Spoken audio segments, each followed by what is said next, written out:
The King's Curse. In the grand kingdom of Ravenshire, where knights rode with honour and kings ruled with might, a noble warrior named Edward was destined for something greater, something dangerous. One stormy night, as Edward and his loyal companion Rowan rode back from battle, they stumbled upon three shadowy figures cloaked in mist. Their eyes gleamed unnaturally in the dim moonlight. "Hail, Edward! Hail, future king!" they whispered, their voices like the rustling of dead leaves.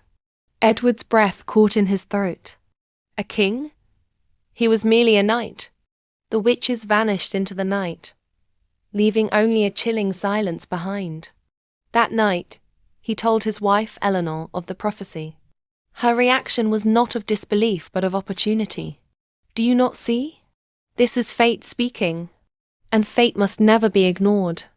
Edward hesitated, but Eleanor's ambition was stronger than his doubts. The king was old, weak, and unaware of the storm brewing in his own castle.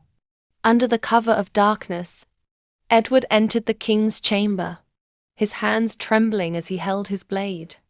One stroke, one silent breath, one act that would change history. The next morning, Edward was crowned king. The people cheered. The throne was his. But peace never followed stolen power.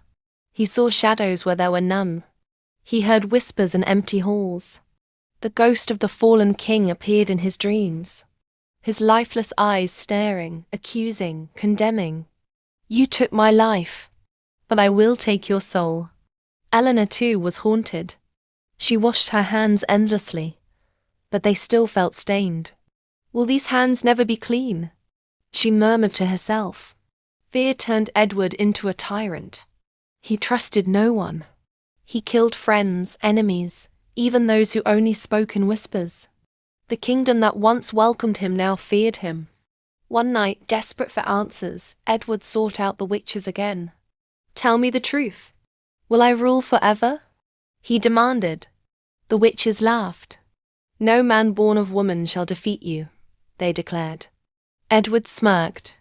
If no man could kill him, he was invincible. But fate always twists its promises. War erupted. His enemies gathered.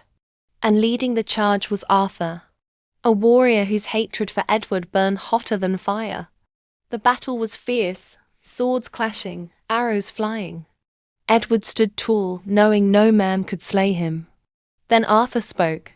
"I was not born of woman. I was cut from my mother's womb." Edward's blood ran cold. The prophecy had never meant what he thought. Arthur's sword struck true. Edward collapsed, gasping, realizing too late that he had brought this fate upon himself. As he took his last breath, the whispers of the witches echoed in the wind. "Power gained through blood will always be repaid in blood." Eleanor, overcome with guilt and madness, vanished from the castle, never to be seen again. And so, the kingdom moved on, but Edward's name lived in whispers and warnings. A man who chased fate, only to be caught by it. Would you chase a prophecy of power, knowing it could also be your curse?